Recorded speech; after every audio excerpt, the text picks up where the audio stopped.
ಅದರಿಂದ ನೋಡಪ್ಪ, ನೀ ಇನ್ನೂ ಏನೇನು ಹೇಳ್ತೀಯ ಅವೆಲ್ಲನೂ ಮಾಡ್ಕೊಳ್ಳೋಣ.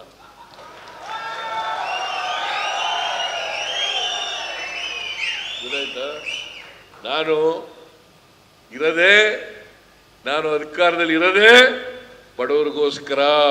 ಯಾವ ಜಾತಿ ಯಾವ ಧರ್ಮ ಯಾರೂ ಇಲ್ಲ, ಅವ್ರು ಎಲ್ಲ ಜಾತಿ ಧರ್ಮ. ಅದಕ್ಕೆ ಈಗ ಹೇಳ್ತಾ ಇದ್ದೆ ಇಕ್ಬಾಲ್ ಹುಸೇನ್ಗೆ, ನಮ್ಗೇನು ಮಾಡಿಲ್ಲ ಸಾರ್ ಅಂತ ಹೇಳ್ತಿದ್ದೆ. ನೀನು ರಾಮನಗರದಲ್ಲಿ ಒಂದು ಫಂಕ್ಷನ್ ಮಾಡಪ್ಪ, ಅಲ್ಲಿ ಬರ್ತೀನಿ, ಅಲ್ಲೆಲ್ಲ ಹೇಳ್ತೀನಿ ನಾನು ಅಂತ ಹೇಳಿದ್ದೀನಿ. ಆಮೇಲೆ ಈಗ ನೀವು ನಮ್ಮ ಪರವಾಗಿ ಮಾತಾಡ್ತೀವಿ ಅಂತಾರೆ, ಆನಂದರ ಹೆಚ್ಚು ಮಾಡ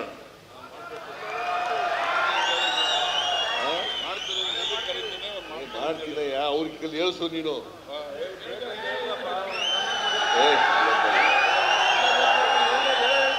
ಇಡೀ ರಾಜ್ಯದ ಜನ ಹೇಳಬೇಕು. ಅದು ಇನ್ನೊಂದು ರಾಜ್ಯನ ಇನ್ನೊಂದು ಕಂಡೀಷನ್ ಹೇಳಿದ್ರು, ನೋಡಪ್ಪ, ಹಾಲು ಏನು ಹೆಚ್ಚು ಮಾಡ್ತೀವಿ, ಆ ಹೆಚ್ಚು ಮಾಡಿದೆಲ್ಲನೂ ರೈತರು ಕೊಡಬೇಕು.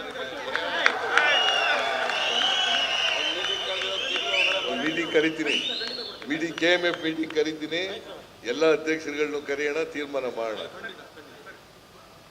ನಾವು ಹಾಲು ಉತ್ಪಾದಕರ ಪರವಾಗಿರ್ತೀವಿ, ರೈತರ ಪರವಾಗಿರ್ತೀವಿ, ಬಡವರ ಪರವಾಗಿರ್ತೀವಿ, ದಲಿತರ ಪರವಾಗಿರ್ತೀವಿ, ಅಲ್ಪಸಂಖ್ಯಾತರ ಪರವಾಗಿ. ಇದ್ರ ಬಗ್ಗೆ ರಾಜಿನೇ ಇಲ್ಲ, ಇದರಲ್ಲಿ ರಾಜಿನೇ ಇಲ್ಲ. ಎಷ್ಟು ಸುಳ್ಳು ಹೇಳಿ, ನಾವು ಅದಕ್ಕೆಲ್ಲ ಕೇರ್ ಮಾಡಲ್ಲ. ಇವತ್ತು ನನ್ನ ಮೇಲೆ ಸುಳ್ಳುಗಳ ಆರೋಪನೆ ಮಾಡ್ತಿದ್ದಾರೆ. ನಮಗೆ ಈ ನೆಲದ ಕಾನೂನು ಬಗ್ಗೆ ಗೌರವ ಇದೆ, ಕೋರ್ಟ್ನಲ್ಲಿ ತೀರ್ಪುಗಳ ಬಗ್ಗೆ ಗೌರವ ಇದೆ, ನ್ಯಾಯ ಸಿಗ್ತದೆ ಅಂತಕ್ಕಂಥ ವಿಶ್ವಾಸ ಇದೆ. ತಪ್ಪು ಮಾಡಿಲ್ವಲ್ಲ?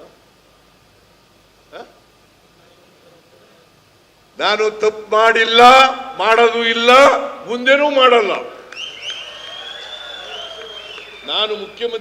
ನಾನು ಮಂತ್ರಿಯಾಗಿ 40 ವರ್ಷ ಆಯ್ತು. 40 ವರ್ಷ ಆಯ್ತು. ನಮ್ದು ಇಡೀ ಜೀವನ ತೆರೆದ ಪುಸ್ತಕ, ಇಡೀ ಜೀವನ ತೆರೆದ ಪುಸ್ತಕ. ಅದರಿಂದ ನಾನು ನಿಮ್ಮ ಮುಂದೆ ಹೇಳ್ತಾ ಇದ್ದೀನಿ ಬಹಳ ಸ್ಪಷ್ಟವಾಗಿ, ಯಾರು ಬೇಕಾದರೂ ಕೂಡ ತೆಗೆದು ನೋಡ್ಕೋಬಹುದು. ಮೆಂಡು ನ್ಯೂಸ್ ನೆಟ್ವರ್ಕ್, ಸತ್ಯದ ಕನ್ನಡಿ.